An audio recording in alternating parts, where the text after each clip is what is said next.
Hello students, chemistry की revision कर ली है तो चलिए केमिस्ट्री की थोड़ी सी प्रैक्टिस भी हो जाती है। सबसे पहला क्वेश्चन जो हमारा है उसमें लिखा है कि हमको फाइंड करना है स्पिन ओनली मैग्नेटिक मोमेंट, वो भी क्रोमियम 2 पॉजिटिव आयन का। तो क्रोमियम की जो इलेक्ट्रॉनिक कॉन्फ़िगरेशन होती है वो 3d5 4s1 होती है और क्रोमियम 2 पॉजिटिव हो जाएगा तो ये 3d4 हो जाएगी। नंबर ऑफ अनपेयर इलेक्ट्रॉन 4 आएंगे और फॉर्मूले में रखने के बाद ये हो जाएगा 4 2 6 6 चौक 24 अंडर रूट ऑफ 24 जो करीब करीब 5 के आसपास आएगी। It's 4.90 Bohr magnetron.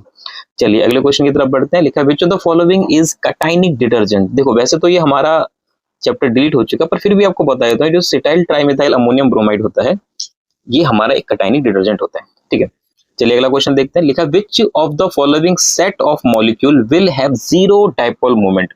तो एक एक करके हमें चेक करना पड़ेगा। जैसे सबसे पहला है नाइट्रोजन ट्राइफ्लोराइड, नाइट्रोजन ट्राइफ्लोराइड एक लोन पेयर भी होगा इसके पास, तो कहीं ना कहीं थोड़ा बहुत डाइपोल मोमेंट इसके अंदर आना बनता है। ठीक है, इसके बाद है बेरिलियम डाइफ्लोराइड, ये प्लेन है, इसके पास नहीं होगा। अगला है वाटर, देखो वाटर तो पोलर है तो पहला ऑप्शन तो एलिमिनेट कर देते हैं हम। अगले ऑप्शन को देखते हैं थोड़ा सा। अगले ऑप्शन में लिखा है boron trifluoride, boron trifluoride plane है, डाइपोल मोमेंट 0 होगा। बेरिलियम डाइफ्लोराइड ये भी प्लेन है, dipole moment 0। Carbon dioxide again 0। 1,4 dichlorobenzene, देखो ये भी सिमेट्रिकली हो गया, ऑलमोस्ट ये हो ही गया, तो इसका भी डाइपोल मोमेंट जो है 0 हो जाएगा, तो इनका डाइपोल मोमेंट 0 है। ठीक है, अगले क्वेश्चन की तरफ बढ़ते हैं। लिखा which of the following is a natural rubber. देखो ये वैसे टॉपिक डिलीट हो गया, बट नेचुरल रबर जो होती है ये होती है पॉलीआइसोप्रीन। चलिए अगले क्वेश्चन की तरफ बढ़ते हैं। तो हमें मैचिंग करनी है कार्बन डाई और कार्बन मोनोऑक्साइड और हाइड्रोजन जो है इनको सिंथेसिस गैस कहा जाता है, सिंपली सिनगैस कहा जाता है। टेम्पोररी हार्डनेस ऑफ वाटर इनकी वजह से होती है। B2H6 देखा जाए तो इलेक्ट्रॉन डेफिशिएंट हाइड्राइड है और हाइड्रोजन पेरोक्साइड एक नॉन प्लेनर स्ट्रक्चर है। अगला है कि इनमें से कार्बालामाइन टेस्ट कौन देता है। देखो कार्बालामाइन टेस्ट जो देता है वो 1 डिग्री अमाइन देते हैं। अब चाहे वो 1 डिग्री अमाइन एलिफेटिक हो चाहे एरोमेटिक हो, अब इसमें आपको आइडेंटिफाई करना है ये 3 डिग्री है, ये 2 डिग्री है, ये भी 2 डिग्री है, तो ये हमारा सही ऑप्शन हो जाएगा। अगले क्वेश्चन की तरफ बढ़ते हैं। लिखा है increase in concentration of reactant of a reaction leads to change in. देखो जितने ज्यादा कंसंट्रेशन रिएक्टेंट की होगी उतने ज्यादा इनके कोलिजन पॉसिबल हो पाएंगे, तो जितने ज्यादा कोलिजन होंगे तो कोलिजन फ्रीक्वेंसी इनकी इंक्रीज हो जाएगी। चलिए अगला क्वेश्चन है फ्रीजिंग पॉइंट डिप्रेशन, मतलब KF आपको दिया हुआ है 5.12। आगे लिखा है freezing point depression for solution of molality 0.078 containing non electrolyte solute. तो यहां हमको इसका डेल्टा TF फाइंड करना है।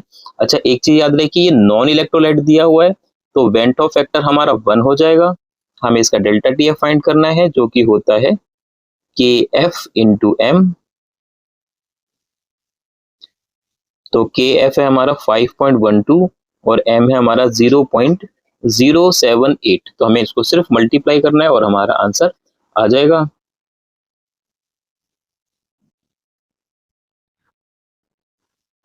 ये वो दोबारा ट्राई करते हैं।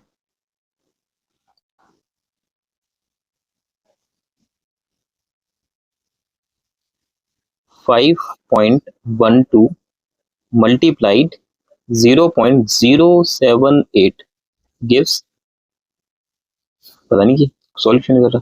चलो कोई नहीं, अभी छोटी सी कैलकुलेशन आप करके इसका आंसर लगा सकते हैं। ठीक है, हम बढ़ते हैं अगले क्वेश्चन की तरफ।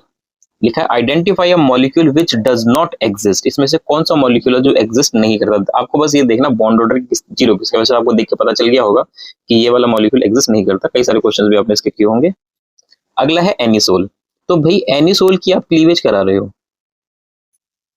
एनिसोल होता है आपका ये कंपाउंड, सॉरी ये, इसका अगर हम क्लीवेज कराते हैं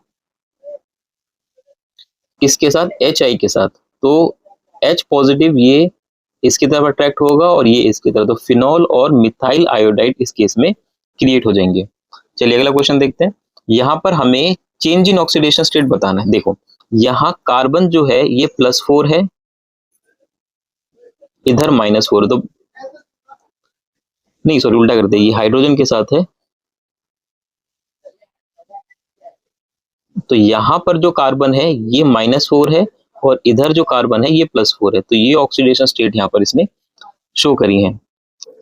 अगला क्वेश्चन है which of the following metal ion activates many enzyme. मे भी शायद आपको ये पॉइंट नहीं समझ में आया होगा कि कौन सा मेटल आयन है जो कई सारे एंजाइम्स को एक्टिवेट करता है। चलिए आगे पढ़ते हैं। आगे कहता है participate in oxidation of glucose to produce ATP. अभी भी आई गेस आपको हिंट नहीं मिला होगा। आगे हो कि अच्छा with Na it is responsible for transmission of nerve signals. अब तो ये आपको पता चल गया होगा सोडियम के साथ कौन सा आयन होता है जो इम्पल्स ट्रांसमिशन में हेल्प करता है, इट्स पोटेशियम। आगे ऑक्साइड्स हैं, देखो कार्बन मोनोऑक्साइड न्यूट्रल होता है, बेरियम, देखो all metallic oxide are basic in nature, aluminium amphoteric है, नॉन मेटालिक एसिडिक है, व्हाट आर क्रिस्क्रॉस पैटर्न।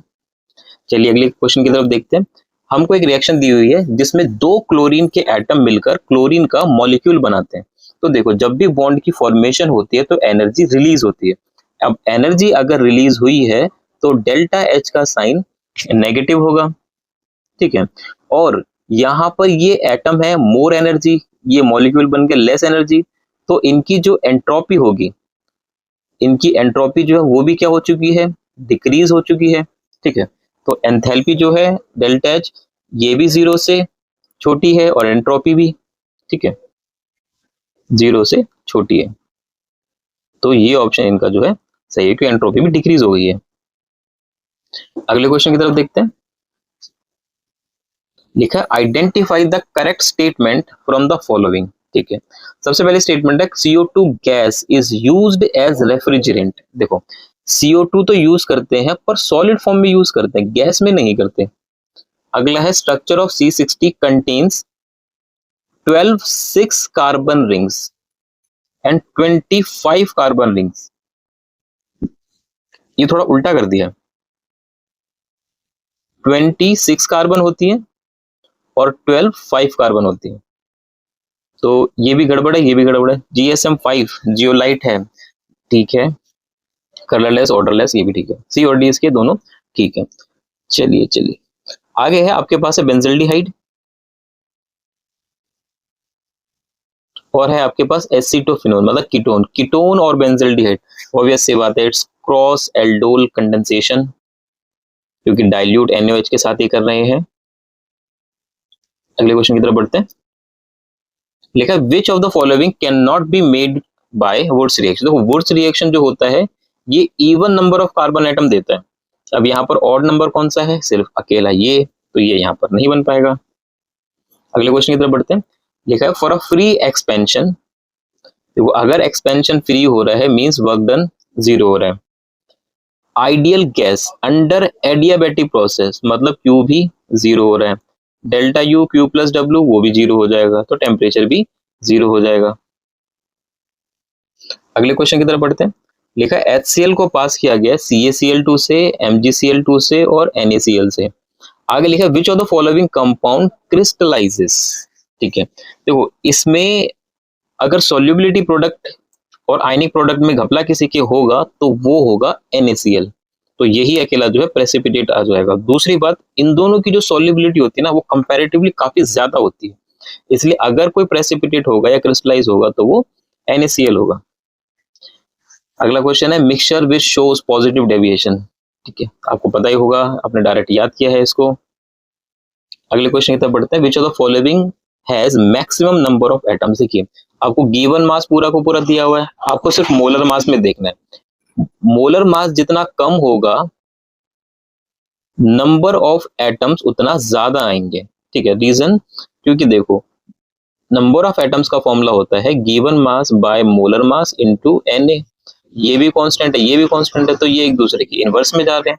तो कम मोलर मास होगा तो ज्यादा नंबर ऑफ एटम्स आएंगे। कम मोलर मास किसमें, लिथियम में, तो ये इसका आंसर हो जाएगा। इसको हम छोड़ देते हैं क्योंकि हमारे सिलेबस से हट चुका है। अगला क्वेश्चन है सुक्रोज। ये अल्फा डी ग्लूकोज और बीटा डी फ्रक्टोज का पॉलीमर होता है। आगे एक और न्यूमेरिकल लिखा है, मिक्सचर है N2 का और आर्गन का, जिसमें 7 ग्राम नाइट्रोजन है और 8 ग्राम एयर है। टोटल प्रेशर दिया हुआ है, पी टोटल 27 बार। हमको पार्शियल प्रेशर निकालना है। देखो पार्शियल प्रेशर का जो फॉर्मूला होगा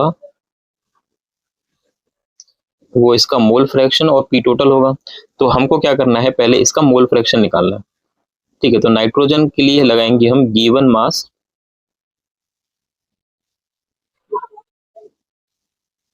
अपॉन मोलर मास।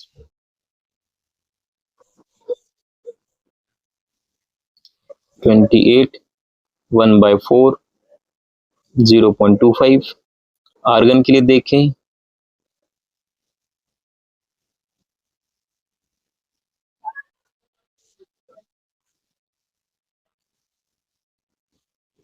फोर्टी 0.20। ठीक है, तो अब जरा मोल फ्रैक्शन निकालते हैं। मोल फ्रैक्शन होंगे मोल्स अपॉन टोटल मोल्स, तो 0.25 अपॉन 0.45, तो 5×45, ये इसका मोल फ्रैक्शन आ गया। तो हमको यहाँ पी टोटल मल्टीप्लाई करना है, 5/9 मल्टीप्लाइड इट्स 27, 9×27, 5×15, ये हमारा सही आंसर हो जाएगा। ठीक है, अगले क्वेश्चन की तरफ बढ़ते हैं। Number of protons, neutron and electron. देखो बहुत सिंपल है, ये आपके प्रोटॉन्स के नंबर हैं, यही आपके इलेक्ट्रॉन्स के नंबर हैं। इन दोनों को माइनस कर दोगे तो न्यूट्रॉन्स के नंबर आ जाएंगे। तो 71 71 अपोजिट साइड में एक ही जगह दिखाई दे रहे हैं, 71 71 इस ऑप्शन में, कैलकुलेट नहीं करना पड़ा। चलिए अगले क्वेश्चन की तरफ देखते हैं। इनकरेक्ट स्टेटमेंट बतानी है। तो पहला लिखा है interstitial compounds are those that formed when small atom like hydrogen, carbon, nitrogen are trapped inside the crystal lattice। बिल्कुल ठीक है, जब क्रिस्टल लैटिस मतलब जैसे ये एटम्स हैं, तो एटम्स के बीच में ये जो जगह बच जाती है इसको इंटरस्टिशियल स्पेस कहा जाता है, और यहीं पर ये छोटे छोटे एटम जो है फंस जाते हैं। इस तरह के कंपाउंड जो इंटरस्टिशियल कंपाउंड कहलाते हैं। आगे कहते हैं oxidation state of chromium in this and this is not same. चलिए देख लेते हैं। तो ये 4×8, अगर जाके माइनस होगा तो +6 आ रहा है। ये 2x प्लस 7×14 -2 12 6 +6 आ रहा है। इन्होंने बोला not same but it is तो सेम, तो ये वाली स्टेटमेंट हमारी इनकरेक्ट है। अगले क्वेश्चन की तरफ देखते हैं। आपको इलेक्ट्रोलिसिस दिया हुआ है डाइल्यूट H2SO4 का, ठीक है, तो अब प्रोडक्ट क्या बनेगा भाई, इसको तोड़ के देख लो क्या बन जाएगा, इसमें से ऑक्सीजन गैस बन जाएगी। ठीक है,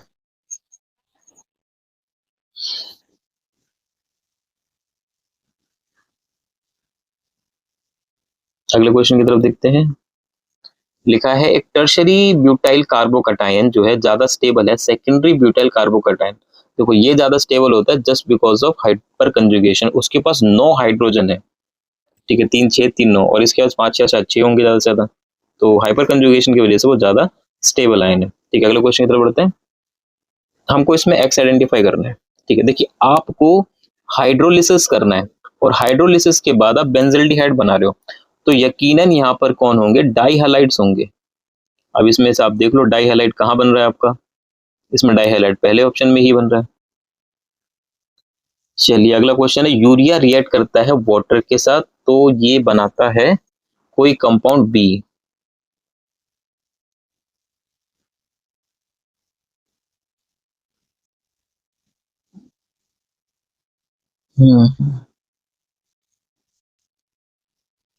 तो ये बनेगा NH2 4 CO3।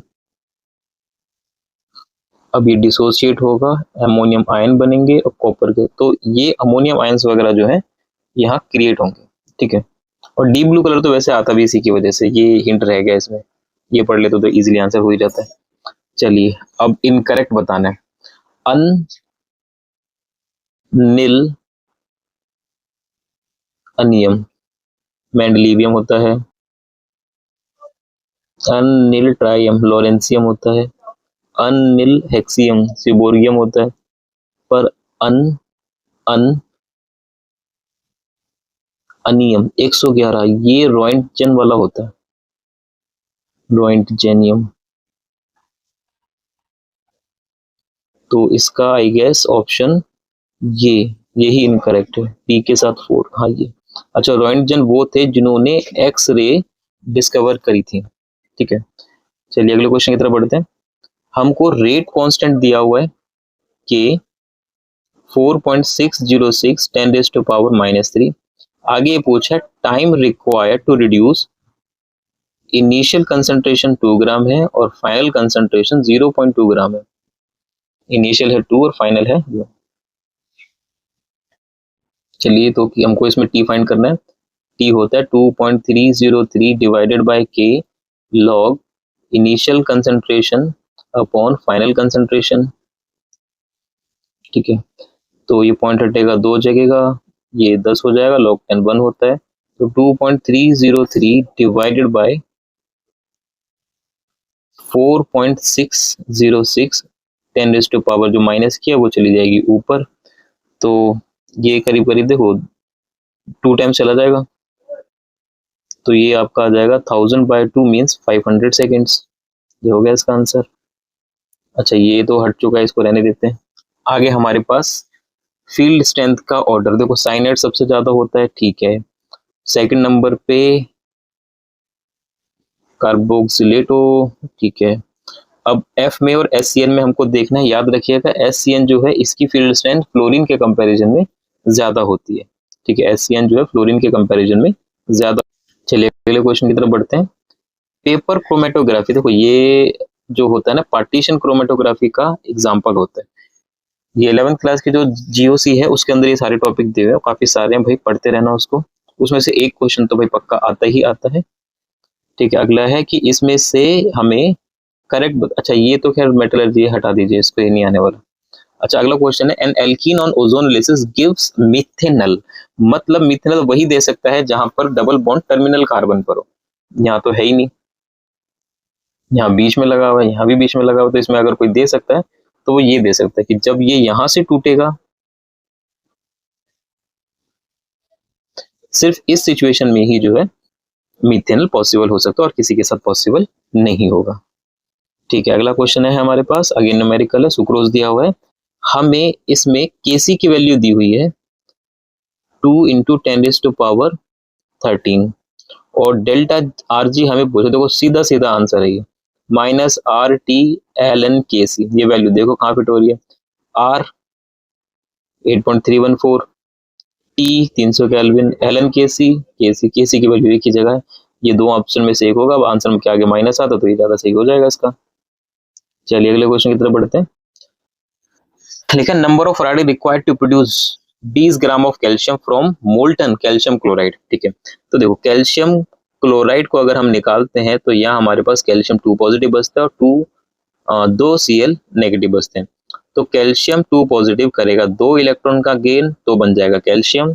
या फिर हम ये कह सकते हैं कि 1 मोल को लग रहा है 2 फराडे, या फिर 40 ग्राम को लग रहा है 2 फराडे, तो 20 ग्राम को कितना लगेगा 1 फराडे।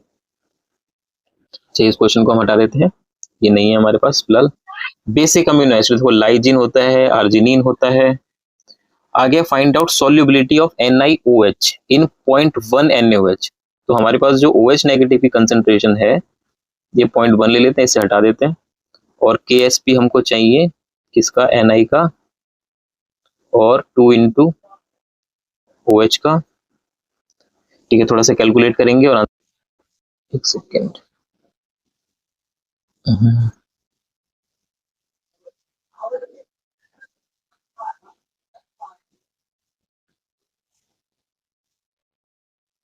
तो हमको जो आयनिक प्रोडक्ट दिया हुआ है ये है 2 × 10⁻⁻15 अपॉन 0.1 इसका स्क्वायर आ जाएगा Ni पॉजिटिव का solubility product, I mean solubility.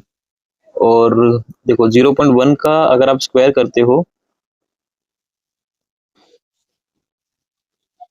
तो ये 0.01 हो जाएगा, 10⁻² ऊपर जाएगी तो ये 13 रह जाएगा।